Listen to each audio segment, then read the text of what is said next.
Good evening. We begin tonight with a CNN exclusive audio recorded by investigative reporter and author Bob Woodward of the former president. Now, some of it was played on CNN earlier today, but what you'll hear tonight has never aired. From 2016 through 2020, Woodward taped his conversations with the former president, some of which went into his second bestseller on the subject, Rage. He'll be releasing all 20 of these conversations on the 25th of this month as an audiobook titled The Trump Tapes, which runs for more than 8 hours. CNN has obtained a copy, and what you'll hear tonight is striking. It speaks to who he was as president, who he is as a person, and how completely intertwined the personal and presidential were for him, and probably still are. Something that's not just apparent in what he says, but even more so in how he says it, something the printed word just can't fully convey.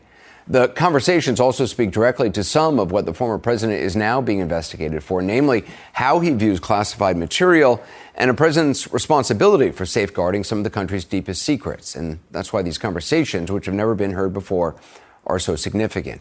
CNN special correspondent Jamie Gangel has the CNN exclusive on this tonight. She joins us now with some of the audio. What stands out to you the most?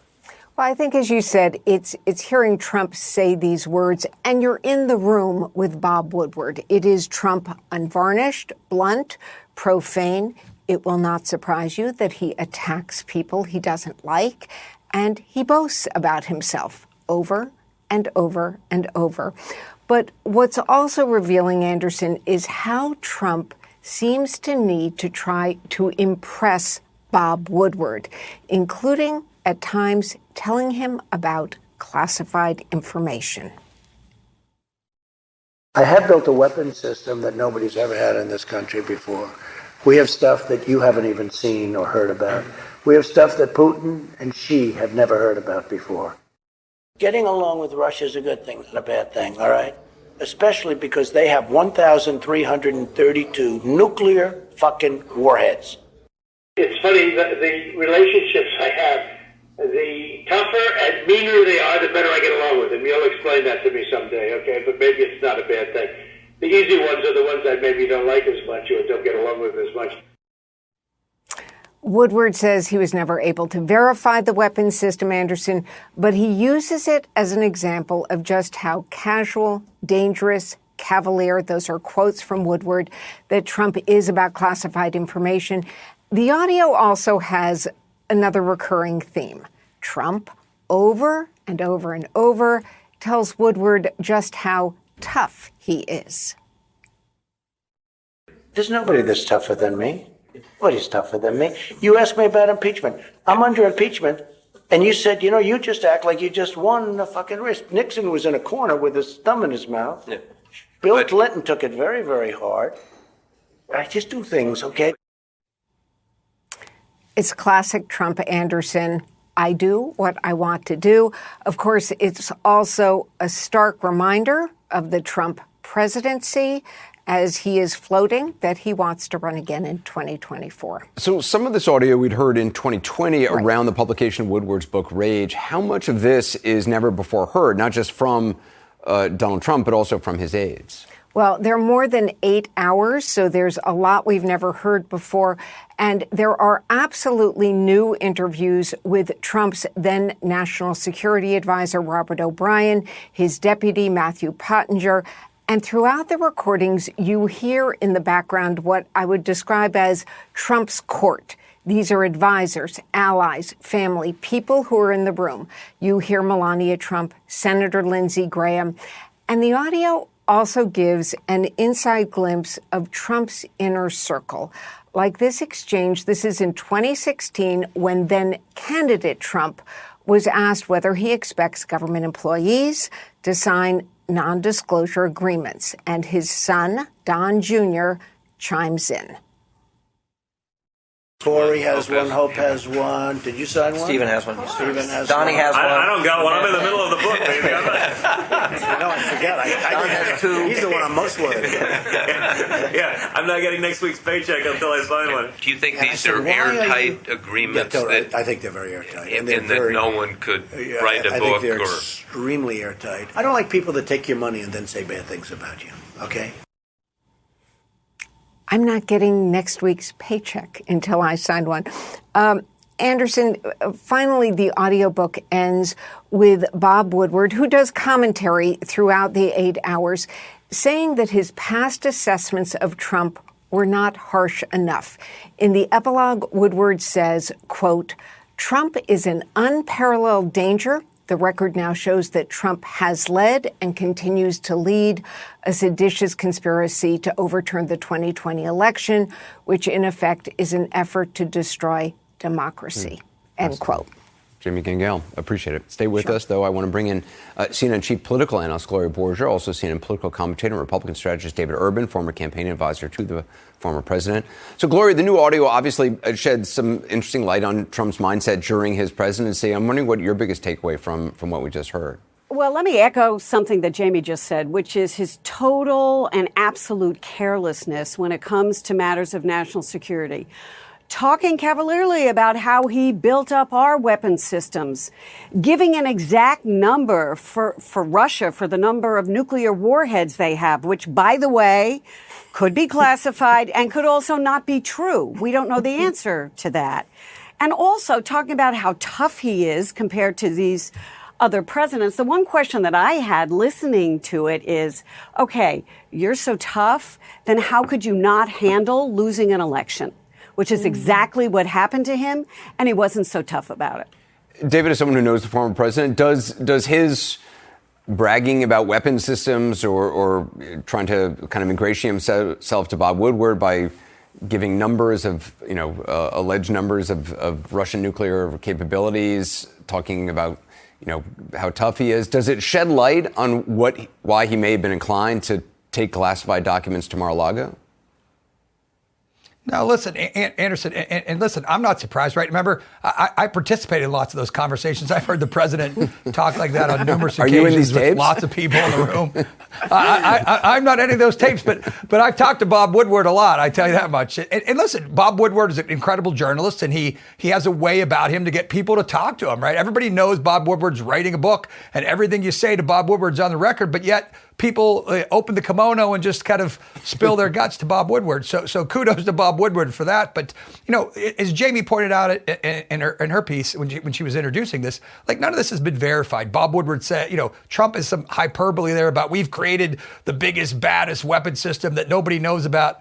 It might not even exist. We don't know. This president's been known to have a little bit of hyperbole, as you know, Anderson. But it's rare. I mean, I wouldn't take any of that to the bank. It's rare for a president of the United States to be the guy in the bar bragging about how big his weapon system is. Right. There are plenty of presidents who have had big weapon systems. Yeah, but you remember, and not bragged about it. But you remember the comment.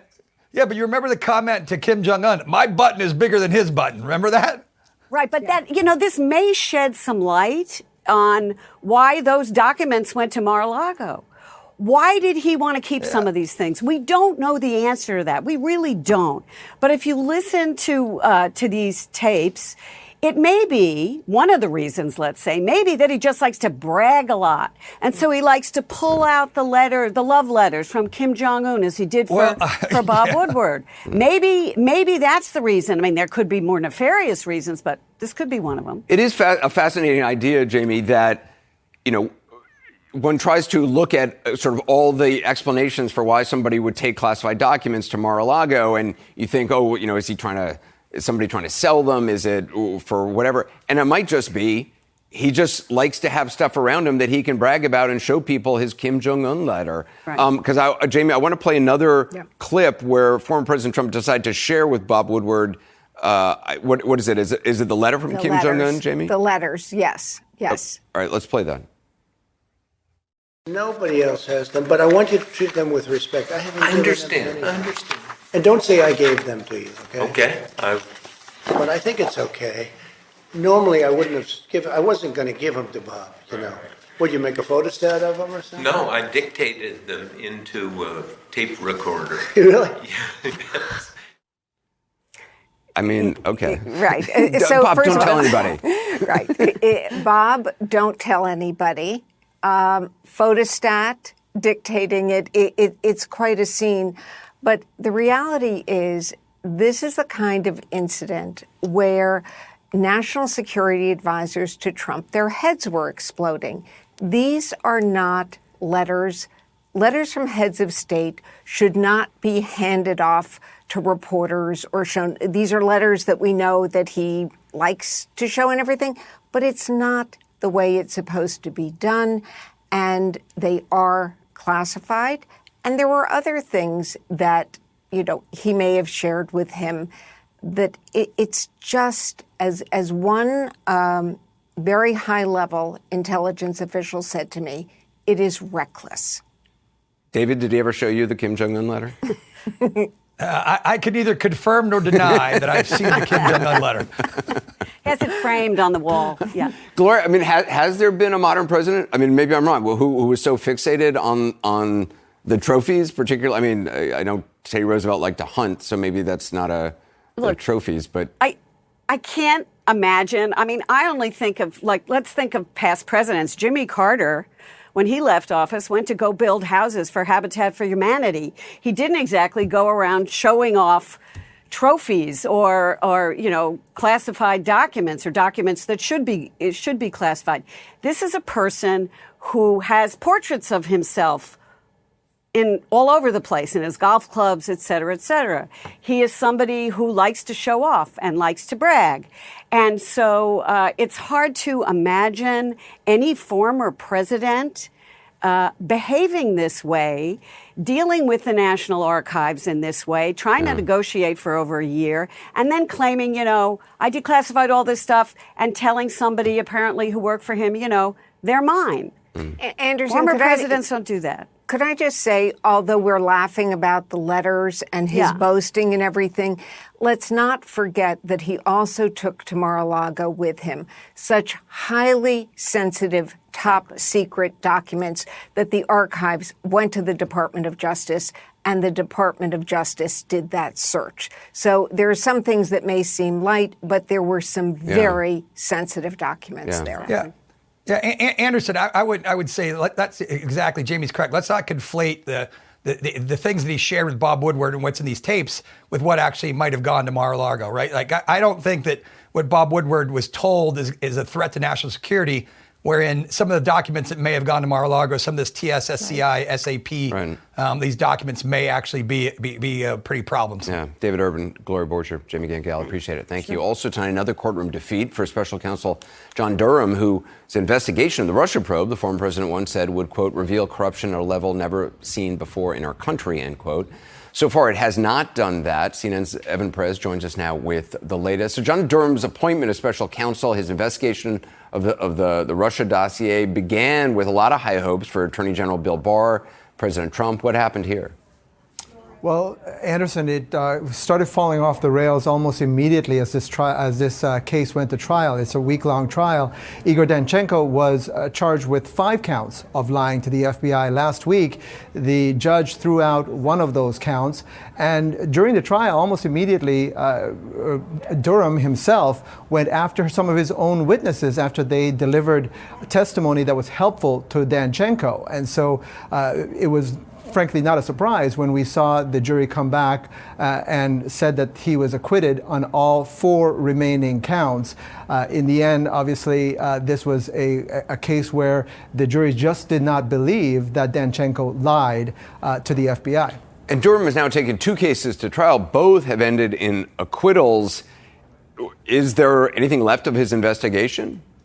Well, he's wrapping up his investigation, and we expect that after the midterms, we're going to see a final report from John Durham. And by the way, as you pointed out, 2 cases, both acquittals. The federal government almost never loses cases that it takes to trial, Anderson, and so it's a very unusual situation. We do know that in one case, one part of his investigation, he did get a guilty plea from an FBI lawyer who lied on part of one of the forms that was sent to the FISA court to get a surveillance warrant. But beyond that, we expect that, at least from what we saw in court, we expect that John Durham is going to argue that Trump was treated unfairly by the FBI, that the investigation of Trump-Russia ties was flawed from the beginning. So that is what we expect to see in his final report in the coming months. Evan Perez, appreciate it. Thank you. Next, with midterms just 3 weeks away and record early voting in places, we'll look at the latest polling, and our senior data reporter, Harry Enton, will help walk us through what it may mean for Democrats and Republicans. And later, the 2020 election denier who could become governor of Arizona will take a closer look at Republican Kari Lake ahead on 360. More AC 360 to come after the break.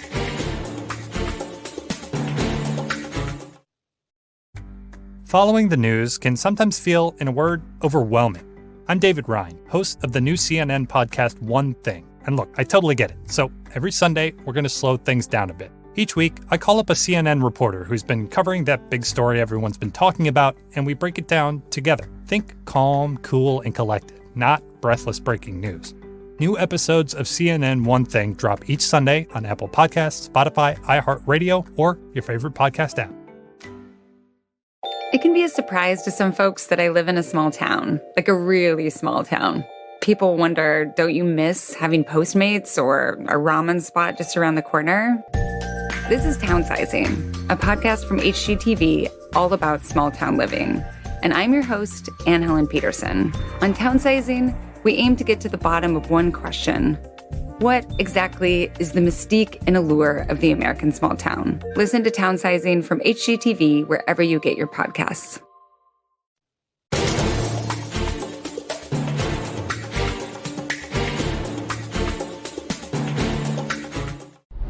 In Politics 360 tonight, which is 3 weeks until the midterms, there is already record early voting in Georgia. More than 131,000 ballots cast on day one there, up 85% from the last midterm election in 2018. So voter interest high.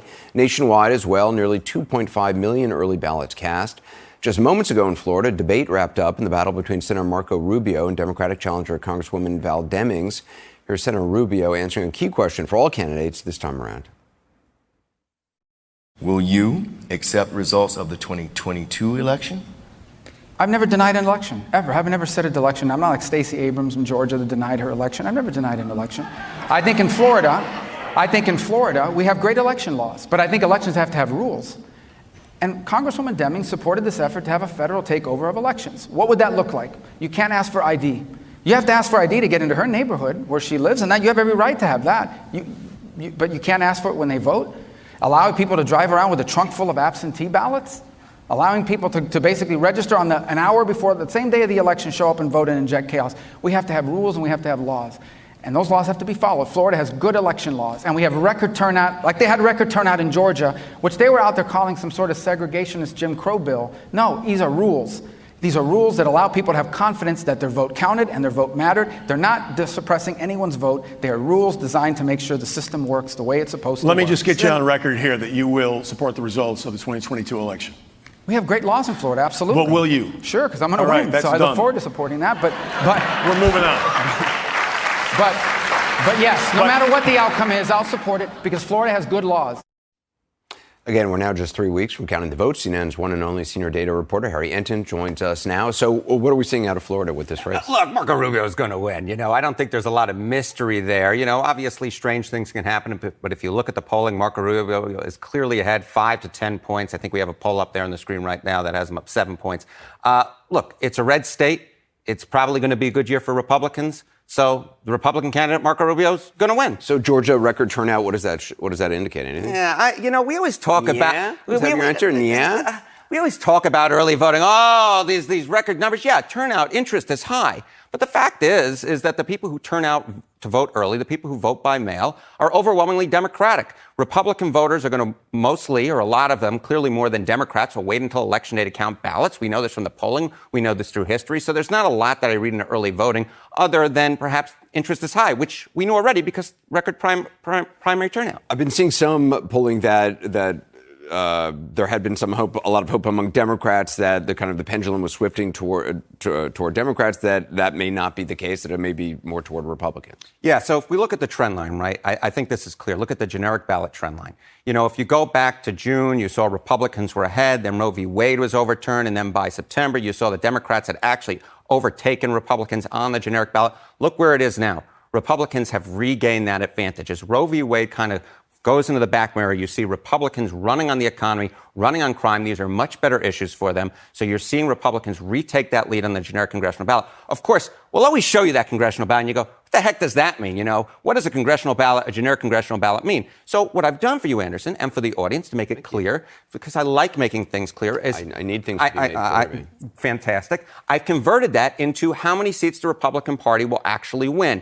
And generally speaking, in the range of sort of the results that we've been seeing on the generic congressional ballot, we're looking for Republicans to get a majority somewhere in the 230-seat range. It might be a little bit above that if that generic ballot final lead is really strong. It might be a little below that if it's a little weaker. But generally speaking, for the House of Representatives, what we're generally looking for is Republicans to have basically anywhere between, say, 226, 227 seats, and somewhere up to perhaps 235 is a middle estimate.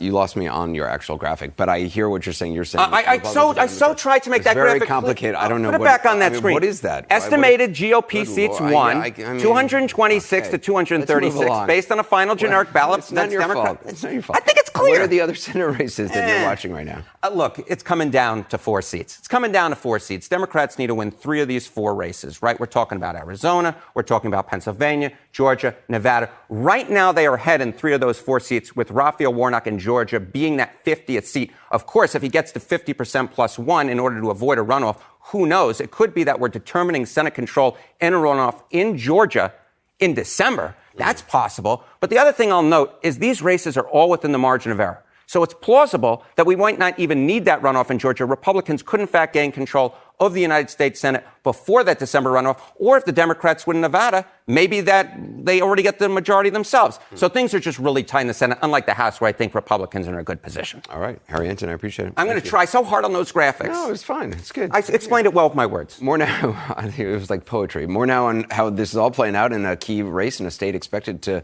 be central to winning the White House in 2024. CNN Jeff Zeleny has that.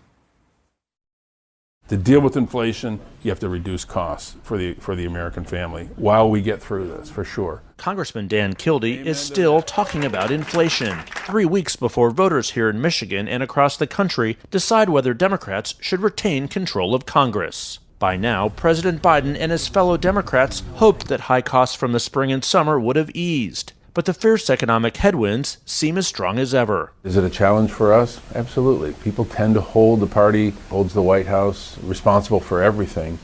We just ask folks to really think carefully about what the alternatives are. Look at the current condition of the Republican Party. Look at their policies. Kildee is sounding the alarm about the prospects of Republicans taking the reins of the House, even as his rival, Paul Young, is trying to keep the economy and inflation at the center of their race. People are really concerned about the cost of living.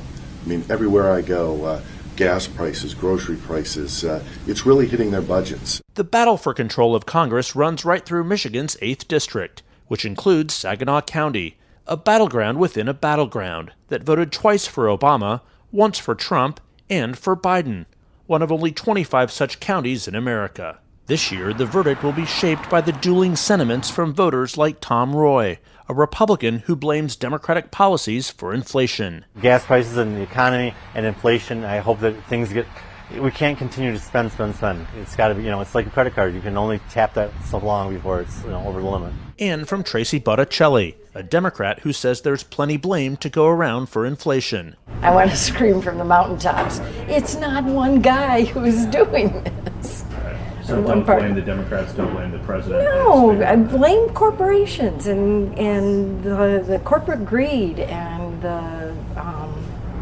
don't blame politics for every single thing that happens in our world. With early voting underway, campaigns are taking final shape, and in Michigan, abortion is also on the ballot, as voters are asked whether to enshrine the protection of abortion rights into the state constitution. Democrats believe it could motivate voters and boost Kildee and neighboring Congresswoman Alyssa Slotkin, both of whom have made abortion rights central to their closing arguments. Young would outlaw abortion even in cases of rape, incest. 2 years ago, Young narrowly lost a race to Slotkin. This year, he moved to a new district to take on Kildee. 46 years of Kildee's in Congress comes to an end this November. he said he's running to offer a check on the economic policies of the Biden administration. When one party has the White House and both parts of Congress, that governance often is seen as too extreme by people, and I see that as I campaign all the time. Kildee, first elected to Congress a decade ago after his uncle held a Michigan seat for 36 years, conceded that Democrats face steep challenges on the economy, but implored voters to see it as a choice. I don't walk lockstep with a political party, but what's the Republican brand that we're running against? It's a party that's lost its soul, if not its mind. So if the campaign closes with the economy as a central issue, do Democrats think they'll lose control of Congress?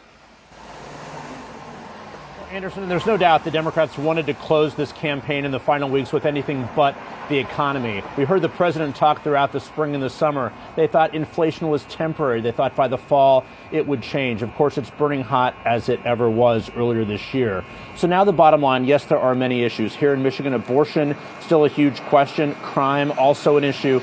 But closing with the economy certainly worries many Democrats. Now, Congressman Kildee is wide-eyed about this. He's still trying to make it a choice between Democrats and Republicans. But Anderson, one thing is clear.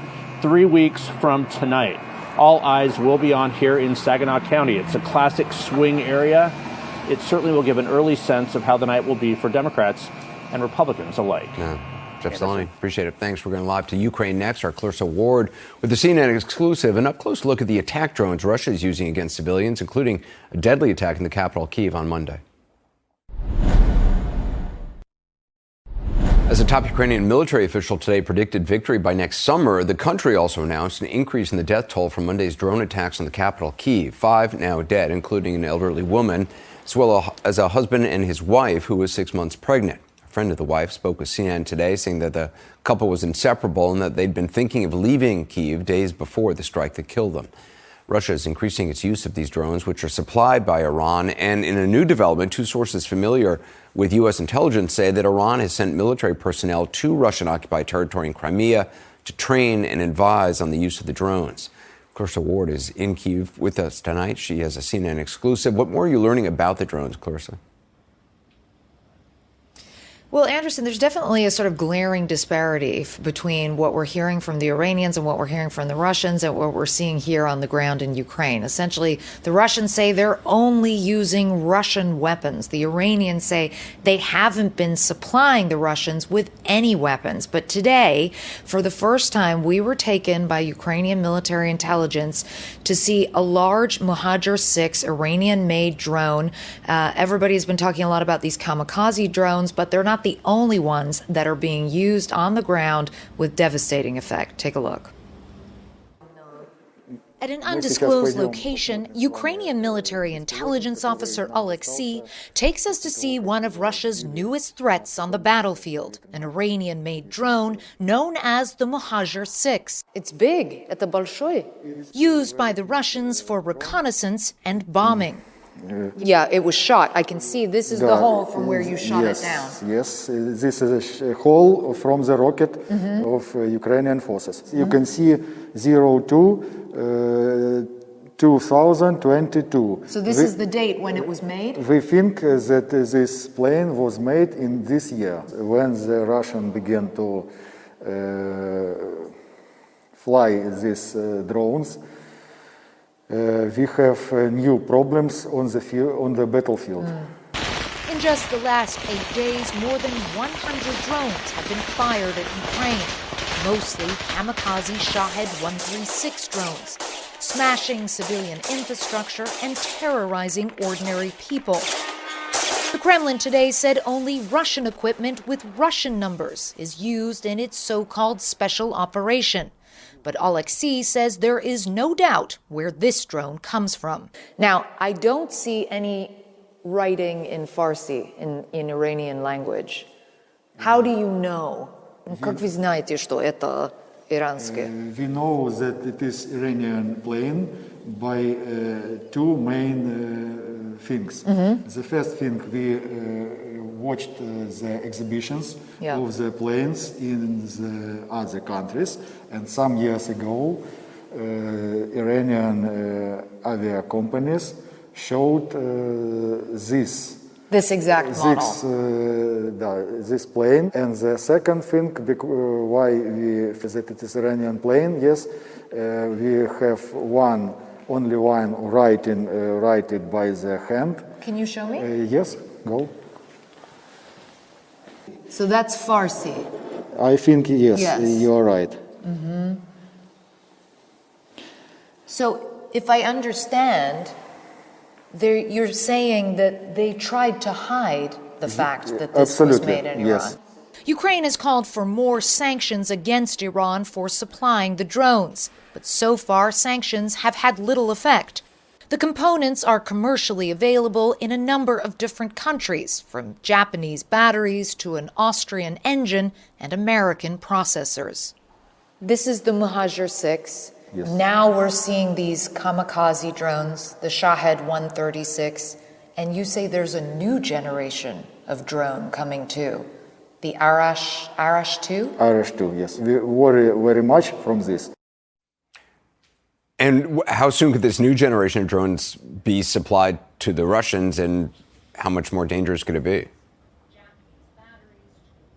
Well, Anderson, according to Alexei, they believe this could be happening in the next few months, and that's what really concerns them, because this Arash 2 can carry a lot more firepower, certainly than the Shahed, which can take maybe 40 kilograms, so roughly 88 pounds of payload, if you will, of explosives on it, compared to the Arash, which can take about 5 times as much as that, 200 kilograms, so well over 400 pounds of explosives. That, if it was really implemented effectively in the battlefield, would have a truly devastating effect on Ukraine's civilian infrastructure, but also on the lives of ordinary Ukrainians, as we've seen. And that's why I think you're hearing military intelligence officials who are normally very tight-lipped about this stuff take a more public and proactive stance and say, this is what we're up against, and this is what we need to combat this. And again, we're hearing Ukraine's leaders reaching out to Israel, to the U.S., to NATO, to whoever they can, asking for better, more sophisticated anti-aircraft defense systems, and particularly ones that are effective in defending against drone attacks, Anderson. And obviously one of the benefits of these drones for Russia or Iran is the relatively the low cost of them compared to obviously operating a jet fighter or a cruise missile. Some of them are low cost, relatively. The Shahed certainly are lower cost. The Muhajir 6 that we saw would be more expensive, but they kind of work in tandem with each other. The Muhajir 6 is kind of like a command and control, doing a lot of the reconnaissance, and then you can send out those Shaheds, which you sort of basically flood the zone with, Anderson. They fly very low. They're not detectable on radar systems. And so Ukrainians are finding themselves have to use a line of sight and trying to shoot them out of the sky, literally, as you saw in those social media videos, Anderson. Clarissa Ward, appreciate it. Be careful. Just ahead, we're going to get back to our coverage of the midterm elections, just 3 weeks away, with the focus on a rising star in the Republican Party, Kari Lake, the party's gubernatorial candidate in Arizona. She's a former local news anchor. She's fully embraced the former president's election lies. There's an in-depth profile of her in the Washington Post that's really interesting. The reporter on that joins us after the break.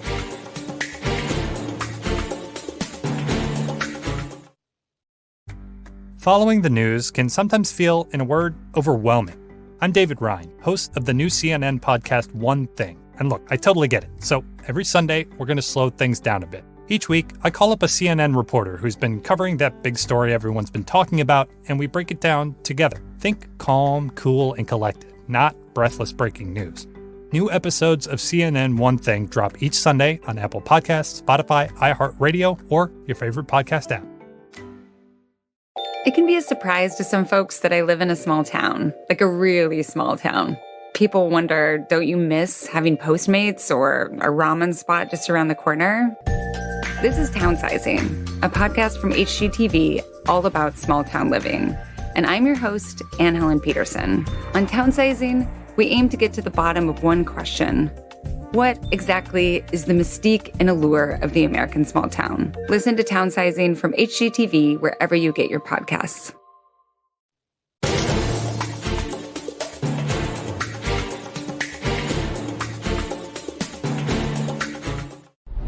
You heard our Harry Ensign a short time ago speak about the midterm elections 3 weeks from today and how it's probably going to be a good year for Republicans, in his words, and certainly in the House. One of the more polarizing Republicans this cycle is their candidate for governor in Arizona, Kari Lake. She's a former local news anchor turned candidate who's embraced the former president's election lies and become something of a national figure in Republican circles in the process. On Sunday, she appeared with Dana Bash on CNN's State of the Union. Repeatedly, Lake was asked whether she would accept the results of her own election, no matter the outcome. Repeatedly, she refused to answer directly. Here she is. My question is, will you accept the results of your election in November? I'm going to win the election, and I will accept that result. If you lose, will you accept that? I'm going to win the election, and I will accept that result. Kari Lake is also the subject of a fascinating profile in the Washington Post. I'm joined now by the author of that piece, Ruby Kramer. Thanks so much for being with us. Her lighting is extraordinary, and one of the things you get at in the piece is she is constantly mic'd. She's wearing a microphone at all times, even when not on television, in order to catch any question from a reporter that she will then use against the reporter and then put it online. And it's a whole other level of campaigning. Correct. I mean, I've never seen anything like it in covering campaigns on either side of the aisle. She has a small lavalier microphone that maybe you or I would notice, but who else would? And it is not connected to the mic system in a room or at an event. It is connected to a camera that's actually operated by her husband, who's a camera person from the station. Who is a camera person from the station and owns a production company. And he's also the person who designed that home studio you just saw in the clip. Right, with the incredible lighting. With the lighting, the sepia tones, the sort of gauzy flatness. And like you said, the purpose of that, in her words, is to catch the media, which she calls the fake news media, when they're misrepresenting her campaign. But often in practice, it's an opportunity for her to sort of tee off on reporters and frankly try to embarrass them. Right. She also seems to look for opportunities to just have snide and bitchy remarks to reporters that then she can turn and look, I'm owning the fake news media kind of stuff. And attacking somebody's ratings, which is like a classic Trump move thing, attacking the local station's ratings. And her followers love it. And I think it's something that, obviously Trump showed that could be very successful at his rallies. He liked to do a little bit of performance art at his White House press conferences. Kari Lake has taken that to a new level. Some of these interactions are private ones. I mean, the first time I met her, I went up to her and I said, "Hi, I'm Ruby Kramer. I'm with the Washington Post. I'm here to do a profile on you, and I'd love to spend some time with you." And she immediately cut me off and just said, "Who owns your paper again? Who are you with? And who owns the Washington Post?" And just got very in my face. Right. I think she raised her index finger, and I said, Jeff Bezos, founder of Amazon, owns the Washington Post. And she said, "Exactly. You guys don't give anybody fair coverage." And this is the first time I'm meeting her. Right. And there were no cameras around me except her own. But so I think she's just taking every opportunity to sort of get those digs in. You do talk about her in the piece as kind of a glimpse at the next generation of Trump Republicans. And she already has a national profile. It doesn't seem to matter to anybody. She has no actual qualifications of having led anybody in anything other than leading a newscast, a local newscast at, I think, 5 p.m. and 9 p.m. or 7 p.m. and 9 p.m., which, look, I'm on TV, but I'm not qualified to be a governor. And she has no actual leadership experience in that sense, right? Yeah, I think in one sense she has no qualifications. In another, it's the only qualification that matters, right? She's known widely across Arizona. She says that she knows Arizona well because of her 20 plus years on the anchor desk at Fox Channel 10, which is the local affiliate in Phoenix, while also discrediting the entire industry that she came from. So it's really this kind of interesting tightrope she's walking constantly. It's also fascinating, the piece, and there's no answer to it, but you look at sort of how she turned from one person in the newsroom for most of her career that all her colleagues knew, and then all of a sudden around 2016, it seems like, was that the right year? She basically kind of, a light went off and she became the person that she is now. Unclear exactly why, but it's a fascinating thing to see that transformation. Yeah, I spoke to a dozen of her former colleagues who said they knew her as sort of a free-spirited, big personality in the newsroom, but someone who was a casual Buddhist. She used to wear the Kabbalah red string around her wrist. I don't know if everybody remembers that. Right, yeah. And now she's, constantly quoting Bible verses. And I think, based on my reporting, it seems that after 2016, she did become enamored with Trump, having previously supported Barack Obama. Right. And I think she underwent a similar transformation that many people did when they saw him. Something clicked for her. Ruby Kramer's fascinating profiles in the Washington Post. Thank you so much. you. Really appreciate it. Coming up, a gruesome discovery in an Oklahoma river. The dismembered bodies of 4 missing men with gunshot wounds. A person of interest is being looked at. The mystery of what happened next. In Oklahoma, police say 4 men, including 2 brothers, were shot, dismembered, and dumped in a river. Tonight, investigators say a person of interest is in custody in Florida on an unrelated charge. New details on the mysterious killings. Here's CNN's Ed Levendare. On a Sunday night more than a week ago, these 4 men headed out from a home in Okmulgee, Oklahoma, on a bike ride. But their families would never see them alive again. 5 days later, police say parts of their bodies started emerging from this river south of Tulsa. Each victim suffered gunshot wounds. All 4 bodies were dismembered before being placed in the river, and that is what caused difficulty in determining identity. Authorities say the victims are Alex Stevens, Mike Sparks, and brothers Billy and Mark Chastain. John Chastain is an uncle of the 2 brothers. He says the men were good fathers who leave 6 children behind. We're all horribly hurt over it. I mean, it's just not something that we ever seen coming. Our family never seen them doing anything to deserve this. But how and why these men were killed remains a mystery.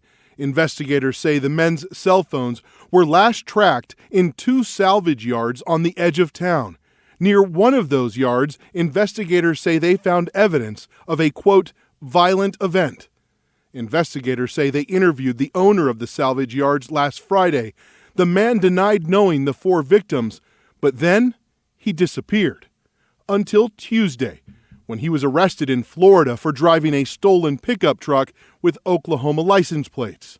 Joe Kennedy is considered a person of interest, but no charges have been filed. Investigators would like to speak with him again. Investigators also say they have evidence the 4 victims were plotting to commit some kind of crime.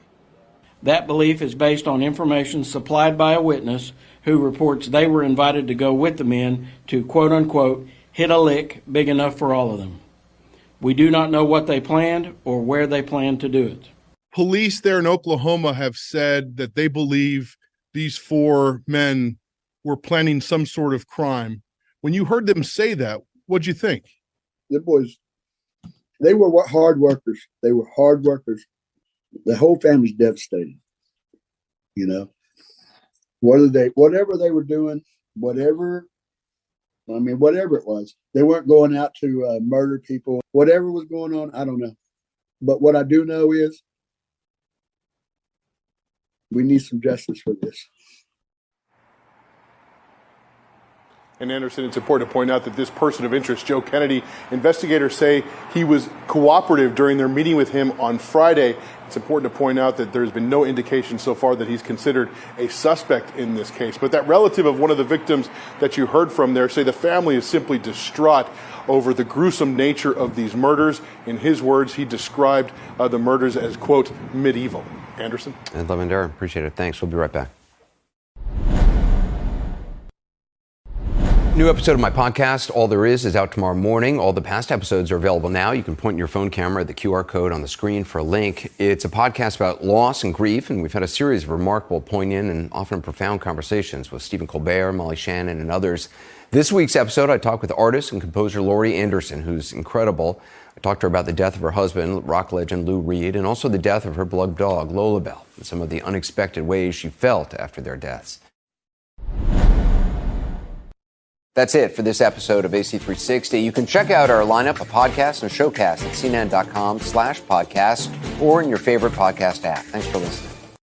It can be a surprise to some folks that I live in a small town, like a really small town.